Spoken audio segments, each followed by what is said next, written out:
তো আমি এখানে বাদামের চাটনি বানাইতেছিলাম মোমো দিয়ে খাওয়ার জন্য। যদিও আমি মোমো আগে বানাইছি, তো বাদামের চাটনি বানানোর জন্য সবার আগে বাদাম নিতে হবে রোস্ট করে।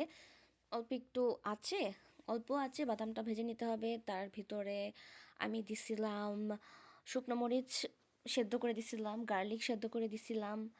তারপরে হচ্ছে একটু তেঁতুলের চাটনি দিছিলাম। চাটনি বলতে তেঁতুলটা একটু ভিজায় রাখা, তারপরে ওইটা দিছি 2 চামচের মতো। যদি আপনি আর একটু বেশি টক খাইতে চান বা বাদামের চাটনির ভিতরে, তাহলে আর একটু বেশি কইরা তেঁতুল দিতে পারেন। আমি তো 2 চামচ দিছিলাম। তারপরে হচ্ছে পানি দিয়ে দিতে পারেন, কিন্তু আমি ভুলে গেছিলাম টমেটো দিতে। আপনি টমেটো দিতে পারেন। আমি 2 চামচ টমেটোর মতো দিছিলাম, টমেটো পিউরে। দেন হচ্ছে কিছুটা পানি দিয়া ওইটা ব্লেন্ড করে নিতে হবে। আর ব্লেন্ড করার পরে কিছুটা এরকম দেখতে লাগে। আর আমি কড়াইতে কিছুটা দিছি, তেল দিছি, যদিও আমার এটা বেশি হয়ে গেছে।